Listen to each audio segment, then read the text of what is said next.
Good afternoon and welcome to the February edition of the Central Arizona College Board of Governors meeting. It's great to be here in Santan. Thank you for having us, especially this time of year. There's a little bit of spring in the air as people get ready for spring. It seems like it's always a breeze when we come out here. Great to see everyone. Next item is Pledge of Allegiance. Dr. David Ordeon, would you lead the pledge?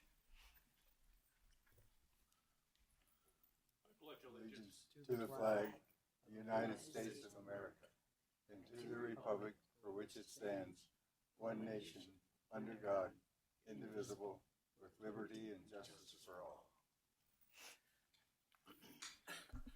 All right, thank you. Next item, call to the public. No call to the public. All right, moving on. Action items, number 4 is the consideration of the consent agenda. All items with an asterisk are consent matters unless they are removed from the consent agenda at this time. Any item may be removed from the consent agenda by any governing board member. Consent agenda items will be approved by one motion and there will be no specific discussion of these items. Items removed from the consent agenda will be approved as a non-consent agenda item. What is the pleasure of the board? Have a motion approved. Have a second? Any discussion? All in favor, say aye. Aye. Opposed? Okay, motion carries. That moves us all the way to item 10, which is academic calendars. Dr. Mary Kay Gillian. Oh, I'm sorry. Yep. I see it now. Yep, thank you. Item 11, tuition and fee schedule. Chris Watkins.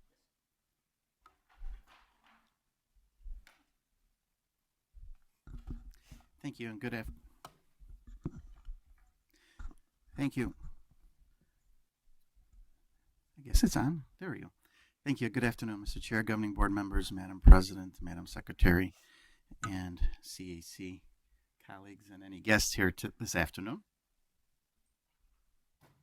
First item is the tuition and fees. At your desk, you'll see that we're requesting a $0 tuition dollar increase for the next fiscal year. I should say the next academic year, starting in the fall. Tuition would stay at the $86 per credit hour. This would be our third consecutive year where we kept tuition flat. I know that one of the goals of the boards in the monitoring reports is to keep the tuition at or below the average of our other rural community colleges in Arizona. Currently in the year we're in, we're about $64 below the average. Presuming the other schools go with their particular increases or no increases to their boards in this month of February, we may be below the average by around $100 per credit hour.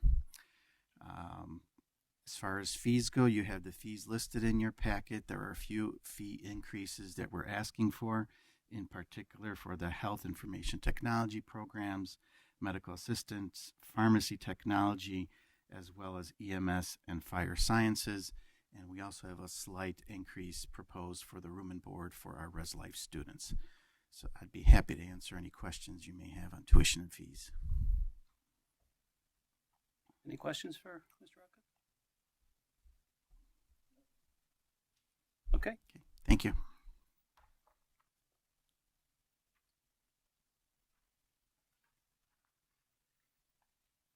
So this is an action item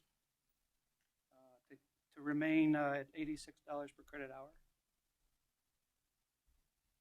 So moved. Okay, have a motion and a second. Any discussion?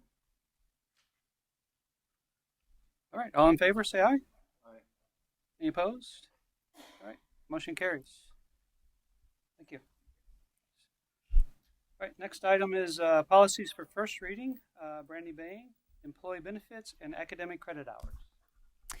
Good afternoon, Governing Board President Miller, Governing Board members President Elliott, Mary Lou, staff, students, and guests. This afternoon I present to you the first reading of the following revised policies. Employee benefits as well as academic credit hour. Again, this is just the first reading for your review only, and I'd be happy to entertain any questions that you may have at this time. Any questions? Thank very you. much. That was quick. Okay, next we move to the reports. Item 13, report from Central Arizona College President, Dr. Jackie Elliott. Thank you, President Miller. Good afternoon, faculty, staff, guests, board members. A couple of things. I'll start with the legislative update. I'm going to spend our time focusing on bills that are still what I would consider perhaps active bills. The first bill that I want to share with you today is House Bill 2108. This allows for high school freshmen and sophomores to enroll in dual enrollment courses for college credit. So that would expand opportunities beyond just the junior year.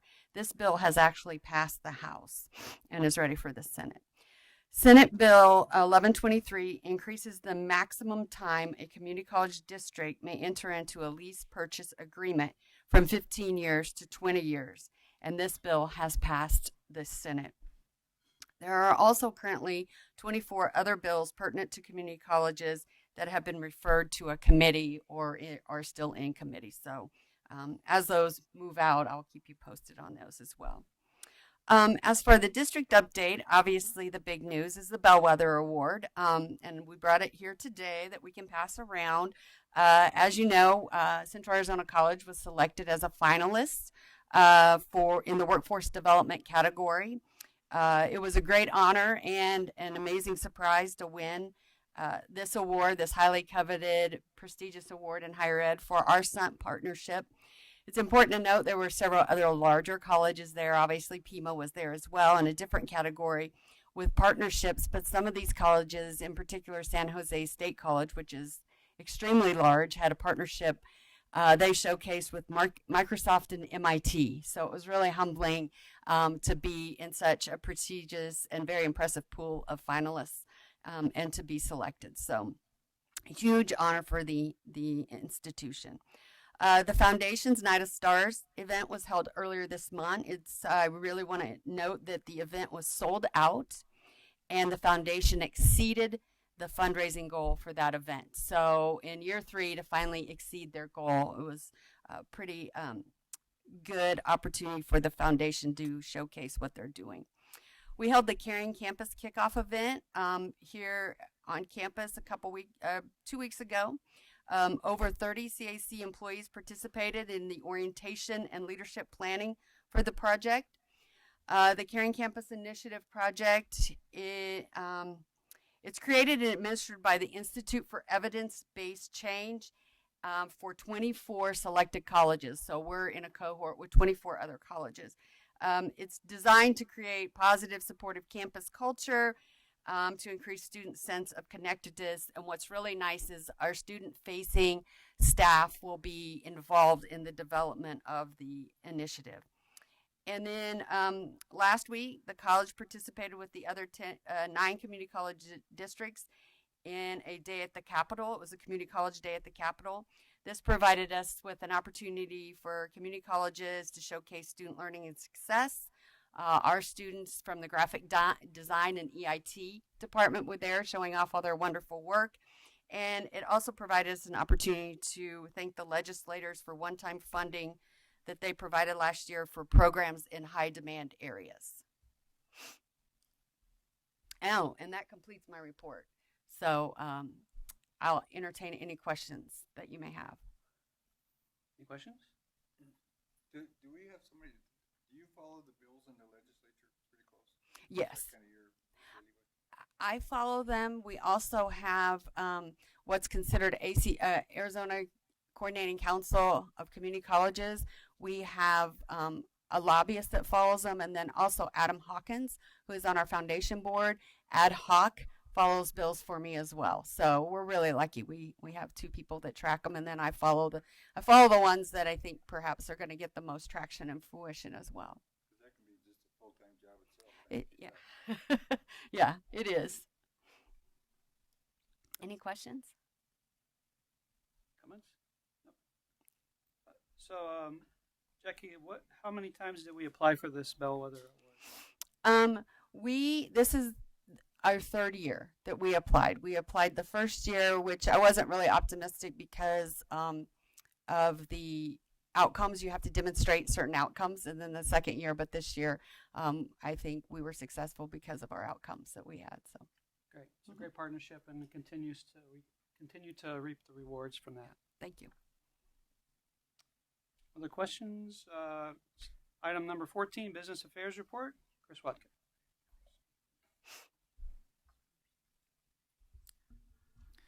Okay, thank you and good afternoon once again. 3 reports this afternoon. First one starting with the monthly budget reports. And in your packet, you'll see the reports for December of 2019. Shows the district's general fund expenditures are at about 42.77% of the budget. This compared to December of 18, was about 41.77%. So we're about 1% difference from December to December analysis. You have the graphs and the charts as well in your packet. I'd be happy to answer any questions you may have on any of that information. Monthly budget report questions? Okay. Not this time, thanks. Okay, thank you. The second item is the awarded purchases over $20,000. There's a handful of them. First one is Adobe Acrobat license, CDWG Incorporated, Vernon Hills, Illinois, $26,675. That's to renew the Adobe Acrobat license for the entire district. Second item is the annual license for TalkDesk Incorporated, San Francisco, California, $50,437.44, and that is to purchase the annual license and implementation for TalkDesk. The next 3 are computers for the district, all from Dell USA, Chicago, Illinois. The first 2 are for $103,587.55. The third one is $103,786.14, and that is to purchase replacement computers for the district. Campus Nexus Suite Maintenance, Campus Management Corporation, Boca Raton, Florida, $143,225.48, and that is to purchase, that's the annual payment for the maintenance for the Nexus ERP system. Implementation of upgrade for switches, Dimension Data, Pittsburgh, Pennsylvania, $221,942.06. That is to purchase switches for the year for the IT department. Consulting fees, Avid Consulting, Gilbert, Arizona, $75,000. That is to contract for network and system consulting services for the district. Next one is to assist the Child Care Center, Easter Seals Blake Foundation, Tucson, Arizona, $20,552. That is to assist the Child Care Center with expenses with funds from the CCAM PIS Services Grant. Next one is temporary help, Account Temps, Los Angeles, California, $32,000. That is to create a open purchase order for temporary employees. And the last 3, I should say. Maintenance supplies, Granger out of Kansas City, Missouri, $22,000. That is to create an open purchase order for supplies for fiscal year 20. 50-year celebration, Carnival event and concession. Castle Amusements out of Casa Grande, Arizona, $27,750. That's to contract for the carnival services that will be part of our 50-year anniversary celebration at the end of this month, or the end of March, I should say. And the last one is Ford Edge SE 2020 Police Department vehicle, Sanderson Ford, Glendale, Arizona, $30,855, and that is to purchase a new police vehicle for the police department. Any questions on the purchases? Questions? Comments? Okay, not this time. Okay. The last item I have is the audit report. I believe all of you should have a hard copy and perhaps an electronic copy. This is for the fiscal year ended June 30 of 18. As you know, we've been behind on a couple years on the audits, but this one was completed and dated the end of January. I'll be happy to answer any questions there. If you look at the table of contents, There are 3 sections: an introductory section, section, and then a statistical section. The statistical section is something that's completed by the finance department, and it is something that is unaudited, not part of our regular audit. What I'd like to point out, though, is on page 11, which is the opinion from our state auditors. And I'll just read this paragraph. It states that, in our opinion, based on our audit and the report of the other auditors, the financial statements referred to above present fairly in all material respects the respective financial position of the business type activities and discretely present a component unit of Pinal County Community College District as of June 30th, 2018, and the respective changes in financial position and, where applicable, cash flows thereof for the year then ended in accordance with United States generally accepted accounting principles. So what that means is that it is a clean opinion for the year ended June 30th of 18. Be happy to answer any questions on the audit report. Questions for Mr. Walker? Thank you, sir. It's good reading. Thank you. I think that's it. Thank you very much. Okay, item 15, Guided Pathways Progress Report. Christy Shepard. I am Christy Shepard. I am an academic advisor here at the Santan campus, and I am one of the co-leads for our Guided Pathways team for advising. Also, Ms. Melissa Busby is here. She's the other co-lead. She's the director of early childhood education. So a quick little presentation of what we've been working on. We have narrowed down our model for advising. So overall, we'll be working in the appreciative advising model, where we're basically taking in our students and looking at them on all aspects of their life and what it can do to help them develop. So we're looking at overarching goals, lifelong goals, career goals, and then looking at their academic goals as well. We are also working on assigning advisors to specific areas of interest, so that as soon as a student comes in, that they will know exactly who their advisor is, and we'll work with that advisor throughout their academics here. So they will be assigned based on their home campus and then towards their area of interest. We have, I'm sure you've heard of our pathway maps that have been developed. You've had that presentation, so we will be working closely with those students that they are following those maps.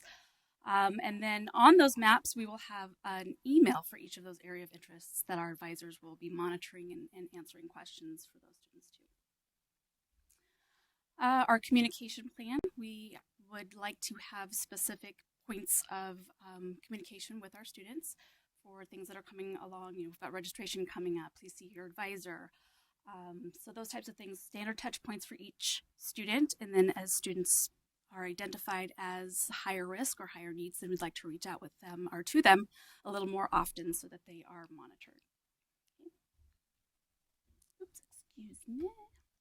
We are also building our technology so that we can help assist students with career exploration. We have purchased the My Majors software and iStart Strong career explorations. We're also developing occupational insights. We are also purchasing the Calendly software, which will help students schedule appointments with their assigned advisor as well. So it's not just making a phone call and scheduling that way. So it's got different options. We're also developing an advising syllabus so students know what to expect from advisors. It's just not visiting when we have to schedule classes. There's going to be a list of different services that we can offer them, so they're coming to utilize more of what we can offer. And we are also developing relationships with our academics who are our key contacts, so that if we have a question about a particular program or special nuances, that they will be able to answer those and be readily available to. Okay. Are there any questions? Any questions? I love that program. Awesome. Okay. Thank you very much. What are some of the venues you're using for communication to get the students? For students right now, we're basically just looking at phone conversations and email. We can probably go through our Blackboard as well. Skyping, we're looking at different things that we can connect with them. Great. Okay.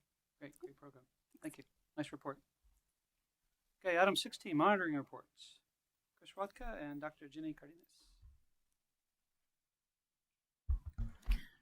Okay, thank you.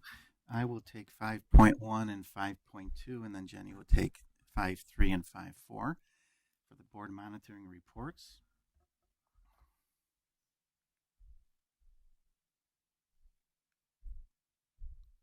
So 5.1 is crime statistics, and 5.2 is employee satisfaction with campus safety. So the first one is 5.1 campus crime statistics. This shows the data for 16, 17, and 18. And this is campus crime statistics as reported to the Department of Education, which is a requirement of the Clery Act. You'll see that CAC crimes are listed at 4 crimes that were reported in 2017 and 8 crimes reported in 2018. The gray was the average of all the other rural community colleges in Arizona. What may be deceiving on here is that if you look at 18, it says the average for the other rural community colleges is only 2. And I know that this is just how information is reported to the Department of Education. I think every school has different people that report this information to the Department of Ed, and not all community colleges have a police department. We can verify our police statistics because that is sent directly from our police chief. Some of these other schools, when I spoke to my counterparts over the last few weeks, they've said that yes, we've had more than 2 crimes on our campus, but that's what we reported. So take it for what it's worth. We had 8 true crimes in 2018. The other schools are showing an average of only 2. But it's still an improvement over a couple years ago, and a couple years ago the Clery reporting was changed in terms of no longer was crime included in the Clery statistics starting in 2017. The next item is 5.2, which is employee satisfaction with campus safety. And this measures employees and also honor students were surveyed. So the green represents the employee satisfaction with campus safety, which has hovered around 70% over the last 3 years, while the honor students were over 90%, 92 and 95% the last 2 years. The board target is 85%, so we're still below the target set of 85. This is a little difficult to measure exactly what some employees feel may be unsatisfactory with campus safety, but I'll go through the planned and recent improvements as well of what we've done and what we plan on doing in the future. I just want to make a point of clarification. It's the honor roll colleges, not honor students. So the honor roll is like the top colleges that are in our peer group. There are 42 colleges within our peer group, and so this number is the honor roll colleges. Sorry. No, quite all right. Thanks for clarifying.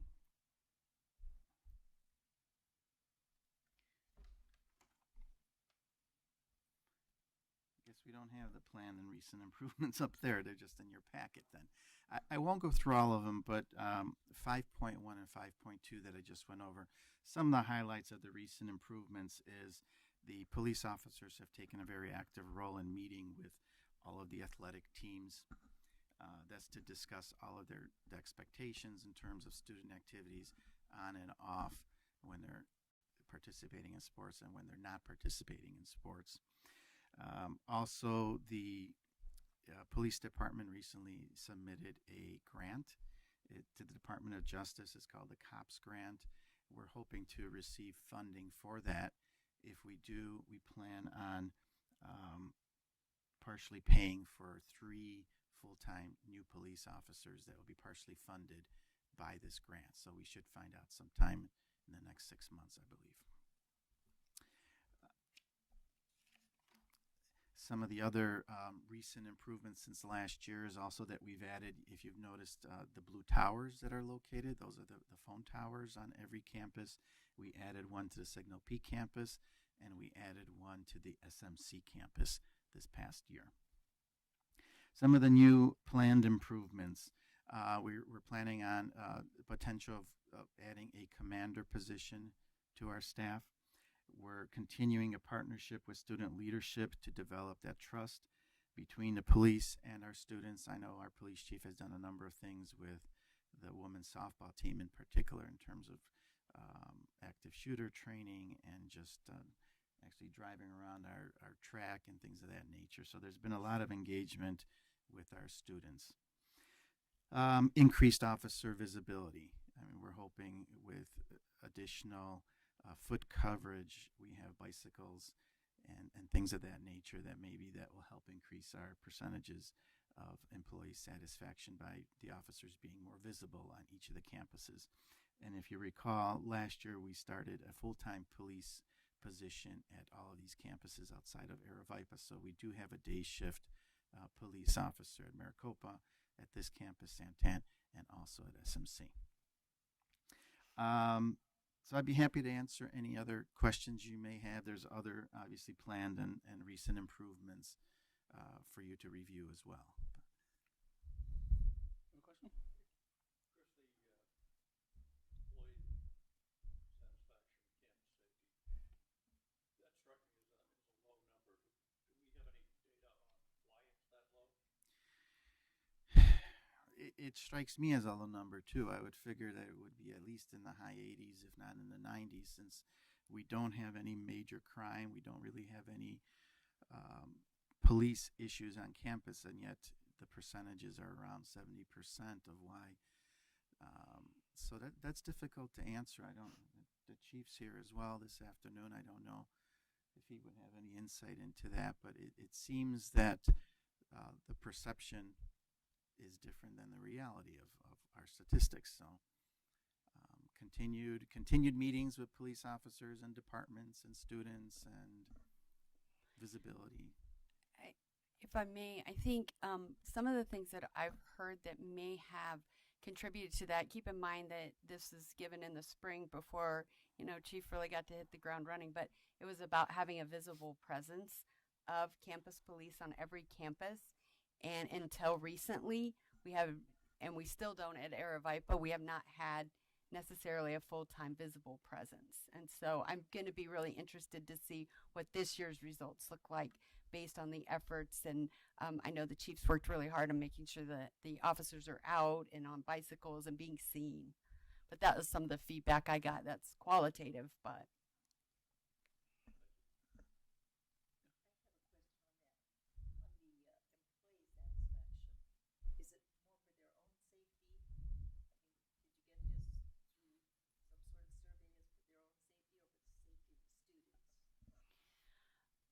That's a really good question, and we can We'd have to look actually at how- pull the questions. We how the can questions definitely worded. share with the board the questions that feed up into this overall measure, because it's probably 9 or 10 questions.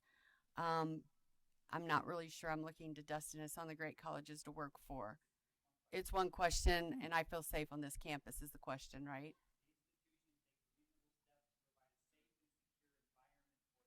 Okay, so it's a single question. Thank you. How many options are there for that? Is it 1 through 5, 0 through 5? Okay.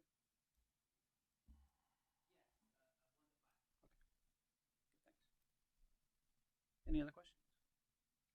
Just a comment. It's a weird number considering there's only 8 reported crimes. That's why the 70% is kind of striking. Just a comment. It's mind-boggling to me. So my question is on the crime statistics, and this is from 2018, and I know we do a lot of this in the rears, but are there other reporting that maybe Chief Roberts looks at or others that gives us more current information? I mean, obviously you get a report every time something happens, but are we following statistically with any other groups on a more real-time basis, other colleges? Well, outside of reporting to the Department of Ed in terms of Cleary, I'm not sure there's other reporting that we do to the feds or the state outside of our own accumulation of data that we accumulate on a More so regular internally basis. is what I was I'm sorry? more internally, how we're processing data that we receive or reports Mhm. that come across our desk. Well, as you say, the reports, there's a meeting every Monday morning. It's called the BITS meeting where they go over incidents that may have occurred. So it's a continuous, ongoing Okay. review of reports. Okay, good. And I have heard that a lot of people are seeing Chief Roberts out, so I think that will make a world of difference. So thank you to you and your staff.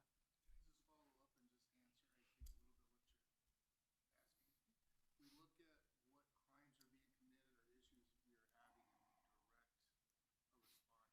it's alcohol or drug related, we shift what we're doing. Right. That does, yeah. That is where I was driving. Yes. That's what you were asking. Right. We direct our resources to the problems. Right. And also, no, nighttime is generally a higher occurrence. Do we change our posture at night during events? Create overlapping shifts to address those issues. Okay. Good. Thanks. Okay. All right. Thank you. Thank you.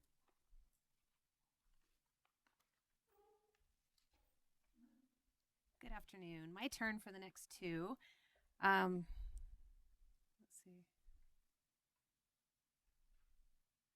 Okay, the two that I am addressing in the monitoring report today are both the student satisfaction with CAC in general, and the question specifically that's asked as a part of the community college survey of student engagement is, I would recommend this college to my friends. Well, it's not a question, but I would recommend this college to my family and friends.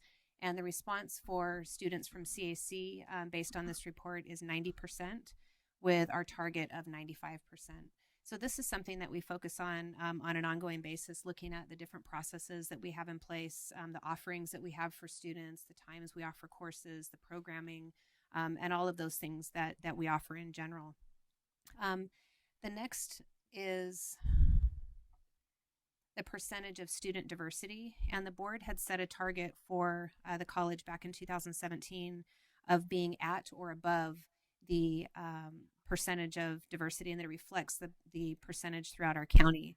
In looking at the report that we have here, it shows that CAC and our students represent about 50% diverse in comparison to the county as a whole, which is at 43%, as well as the target, which is 43%. So we have definitely exceeded and will continue to grow in this area of offering services and enrolling a diverse population of students. For recent improvements for both of these, our focus has really been within student services in general and related to processing has been in removing barriers to help to improve the student experience. We've really challenged staff and faculty and all of our community as a whole to really bring forward barriers that they see that are placed in front of our students. Some things obviously that come forward we might not be able to change for various reasons, but many of the things that have been brought forward we can. And we've also tried to really let everyone know it doesn't matter how small or big the barrier is. We want to try to attack it and see if we can remove it from students. So you've heard of many of the different things, such as removing the graduation fee and those types of things that we've done in the past. Just an example of some of the things that we've done this year has been for our students who owe $200 or less, that they will be moving forward, they will be able to still register at the college. They'll have a hold in their account, but it won't prohibit them from registering, which means that we have an additional opportunity to bring them in for our advisors and faculty and staff or whoever that they're working with to be able to talk to them about maybe what's going on to help to address the situation, but not keeping them from returning to the college. They wouldn't be able to at that point get their transcript to go somewhere else. We wanted to keep them and help to fix that issue, but would allow them to come back and continue on their journey. We've also continued to expand the Vaquero web chat. So we've had the web chat since last year. We kind of talked about that a little bit, and we're actually looking towards a new product that offers artificial intelligence, where students are able to ask questions at any time, 24 hours a day, and many of the general questions that students would ask could be answered through this bank of questions and answers. It's something that we've used and been very familiar with financial aid for many years. It's a product that's been used for many years that have now expanded into other student service areas. So we're really excited about, and many of the other colleges throughout the state are looking to use the same system. So we're really excited. It also is offered both in Spanish and English, which is a great addition. Other things that you might have heard about, whether it be in the newspaper or through us in talking about it, is our connection with CAC Connect and being available in the high schools. So we have 5 CAC Connect programs at this point that are in 5 different locations. That has a dedicated space that the high school has dedicated to CAC, that our staff and our faculty can meet with students on a regular basis. So there's a calendar that lets students know exactly when we'll be there, who's going to be there, and the types of topics that they can work with them on. So it's been a really great partnership that we will expand as we move forward. Let's see. The other planned improvements that we have in place, we've had a huge focus with Guided Pathways of developing a career and transfer center. And I know that our advising department has been working with one of our grants on developing a career and transfer center with its own space that has advisors and different opportunities for students to really discuss what their future plans might be and be able to have those resources available to them. Also, let's see it, implementing enrollment centers at each of the districts, or at each of the campuses throughout the district. We've talked quite a bit about one-stops, and we've actually kind of switched the terminology to these are enrollment centers. We want students to know that they can come in and really start from the very beginning of the process and work through actually being seated in a class and starting their education and being able to work in just one space to get those things taken care of. The other 2 things that I'll mention, one is the expanded and increased student clubs and organizations. We've really had a great showing from our students of encouragement and involvement in many of our student activities and different clubs and organizations, which has been great. And the final is looking towards an electronic catalog. So our catalog has been developed in a PDF format and kind of difficult to search, and it's been a good model for us to use over the years, but we're looking towards having an e-catalog that's much easier for students to use and provides them additional resources. So any questions that I can answer? Question. Yes. The CAC Connect, is that getting pretty good visitation from the college, from the high school kids? It is, and I think the biggest thing that's adding to it is the fact that it offers consistency. So there's a space that students know where to go when they have questions, but also having the calendar and seeing, okay, on this day of the week, an advisor is going to be here, or someone from financial aid, or an academic department, or someone will be present. So I think the consistency and not having to kind of wonder, oh, I didn't know they were on campus that day, or where was the table located? I never saw him. So I think it's been very well received because of that. We've also been very fortunate that the school districts who have allowed us to have this dedicated space have placed them in very prominent areas. So they're areas that are getting lots of traffic on a general basis. So for us to have staff sitting there, it's very visible for the students. So I think we're taking the services to them rather than relying on them to kind of find us and know who they need to talk to. So it's been very positive. Because I've invited a bunch of students to visit their CAC Connect office. Good. Well, let us know what they say about it. Any other questions? Other comments? Thank you Okay. very much. Thank you very much. Our next item is a call to the board, and I'll let David have the floor for that. David? This has to be put back on the agenda in case board members have anything of interest that they want to pass along, or if they have something coming up, event or something like that. So this is your opportunity to speak up. We'll start with Dan. I know he's got something. I always have something.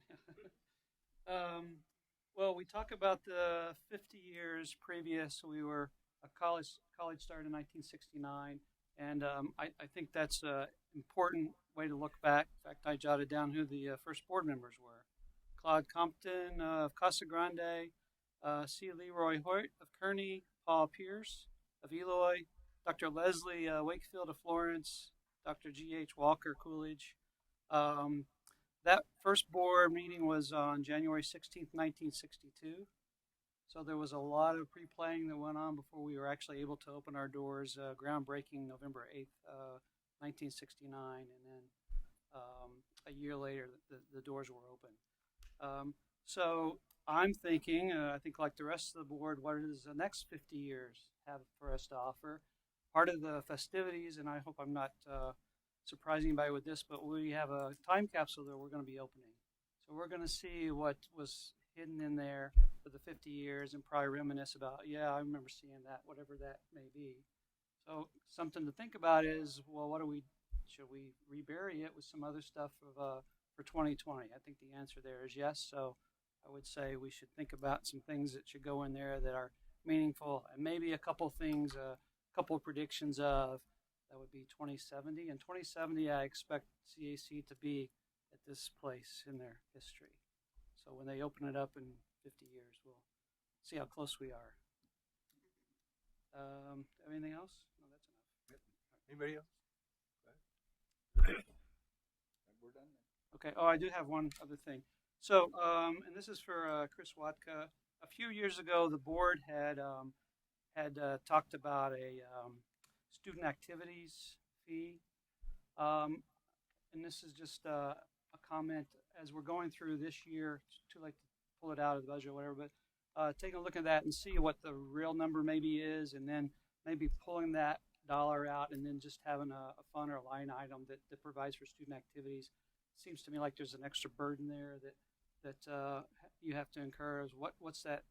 How much are we going to be able to spend in that activity? But I think you probably have enough statistics to tell you what it should be next year. So just a thought or something to consider for next time. I think that's all I have. I'll give it back to you. Okay, thank you. Okay, so the last item is next board meeting is in Signal Peak on March 24th. Hope to see you there. With that, this meeting is adjourned.